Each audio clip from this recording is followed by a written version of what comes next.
What is up, everyone? It's MDK, guys, and welcome to another video here on MDK Racing. This is a special where we're going to talk about NASCAR Heat 3. They uploaded a video today talking about the career mode details for the third installment, actually for the fourth installment of 74 Games' newest release, NASCAR Heat 3. And yeah, I'm going to play the video out, and at the end I'm going to give you my thoughts on it and my reactions to the video and the upcoming details and stuff that will be coming out in this year's game.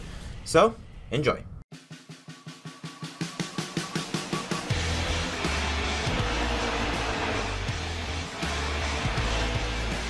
One of the biggest additions to NASCAR Heat 3 is the Extreme Dirt Tour. We put in Eldora Speedway last year. It was our only dirt racetrack, and it was so popular that we wanted to enhance the dirt racing experience. A lot of these drivers got their start racing super late model dirt cars. I think the biggest thing that I brought from dirt that helps me in a cup car today is just throttle control, just being smooth with your right foot and being able to put the power down. Beyond that, in the variety of the racing itself, we've added 8 new dirt tracks to the game. We've got a dirt road course in there. We've got 2 fantasy ovals. We've got a number of real-world dirt tracks. So at Charlotte, the dirt track there, the dirt track at Vegas, the dirt track at Texas. We also have these hybrid dirt tracks, which are real-world tracks, but they're real-world asphalt tracks, and we put dirt surfaces on them. So at Bristol and at Richmond, you will be racing in these dirt hybrid tracks. Hot seat races are what earn you like eyeballs. They're what earn you contracts for the upper series. If I'm in the Extreme Dirt Tour, I'm going to get Camping World Truck hot seats, meaning these guys, for whatever reason, can't race, and you've been selected as someone they want to give a shot to. And if you do well, they'll notice you and you get a full-time contract offer to go to the next series. Yeah, it's definitely a stressful situation, you know, just going into a situation where you really have one shot to kind of prove yourself. So just try to make the most of all those situations, and it was a big relief when I got the call that I was going to be driving it in 18 full-time. Last year we started down this path of you working your way through multiple series, starting from the bottom, getting to the top, becoming a Monster Energy NASCAR Cup Series champion. This year, a really cool thing that we added was an ownership mode. So really you can be a driver and just race, or you can choose to start your own team, build up your own car, build up your own staff, your facilities, enhance the car based on how well you're doing. You have to earn money, and as you earn money, you can put that back into your team and make it better, and go through from bottom to top that way as well.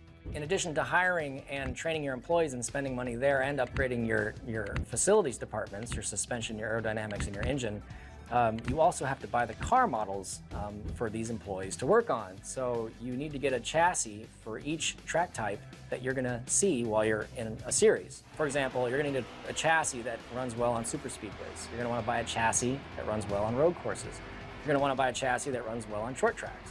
Ideally, you go out there, you do well, you make some money, and then you reinvest that money that you make back into your cars so that you can actually race more competitively on these different track types as you get more chassis types. You're only as good as your race car, and that's obviously something that you learn as a kid, but it's very important at this level to have a great race car behind you and a great race team. As you progress through the weeks in your career, you'll have to upgrade the cars and work on them to get them ready for the race. So you can do that a couple weeks in advance. If you've got enough personnel, you can assign them to your short track car, even though your short track race might be 2 weeks away, but you can get them working on it and get them prepared for that race.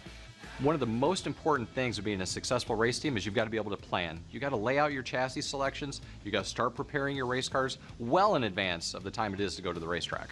In career mode, you can either be a driver or an owner in the same series. You could choose to be an owner, say, in the Xfinity series, and then after that year is complete, you're like, I don't want to be an owner anymore. I'm tired of managing that team. You know, a bunch of misfits or whatever, whatever your reasoning is. You can become a driver if you get a contract offer, and you can race in another car. And then after that season, if you decide, I still want to race Xfinity, but I kind of miss being an owner, your team's still there. It's still there. You go back, and it's where it was. So all the money you spent upgrading that team, you can still go back to that if you want to go back to it. You can race in all 4 series at the same time. So you can be an owner in the Extreme Dirt Tour. You can be a driver in the Camping World Truck Series. You can be an owner in the Xfinity Series. You can be a driver in the Monster Energy NASCAR Cup Series. I mean, you can interchange that. So there are a lot of options to kind of keep you entertained and focused on what is best for you while you're racing. Pre-order now at NASCARheat.com. So yeah, as you saw from the video, a lot of new things that are coming out. Like for example, the you get to become an owner driver for any of the 4 series, which is something that is really awesome. And the one thing that I really am happy about is that you are able to become a driver once again. So let's say if you're an owner, you don't want to become an owner anymore, you get to become a driver once again. That's something that I was really disappointed with EA games, was that once you become an owner, you're stuck as an owner. And that's what I like with 74 Games, is that they give you that. First of all, they listen to the people, and they give you options. That is one thing that comes to these games that makes it very successful, that it has to give you a lot of options. That's what this game provides. It does give you that NASCAR Thunder 2003, 2004 type of feel, because you are in complete control over your team. You get to pick the people, certain people to work on the cars. You also have to get the chassis right for every track, just like in the early EA days. You have to get the right chassis adjustment for every type of tracks, like for road course, super speedways, and stuff like that. So yeah, that is really awesome to see pointed out there. And they also gave out a list of the tracks that are in NASCAR 3, the dirt tracks. You know, Texas, Las Vegas, Charlotte, and Bristol. Bristol, the one I'm very interested to see how it plays out, and 2 fantasy tracks and a road course. So yeah, I wish they went over some of with the paint booth. They might give us details on that soon. Another also a little bit of news, you'll be able to do burnouts in NASCAR Heat 3. And then there was another news, but I can't remember what it was. But we're getting off topic here. So yeah, it's gonna be like a revamped version of Dirt to Daytona, just a lot. It's like a mix between Dirt to Daytona and NASCAR Thunder 2004, which is 2 of the greatest console games of all time. So that's pretty good to see when it comes to career mode. But yeah, really nothing much I have to say about this point. Yeah, we're gonna have to see a lot more stuff that comes out later on in the future, like diving into maybe physics updates, or you know, AI, how they act. Like I will say, the screenshots, or not screenshots, but gameplay of the game so far, the graphics look a lot better than I thought it would be, especially with the way the track surface looks like. I will say the Cup drivers, like the Cup cars, the way it looks from the bottom portions of the car, where the side skirts are, it looks like it's a lot of like burnt, like it looks a bit burnt, like from fire. I don't know why it looks like that. Maybe you will not look that once you actually play the game. I did see though, Phoenix looked a lot like the new configuration. It will be maybe interesting to see if you are able to play both the old Phoenix and the new Phoenix in the game.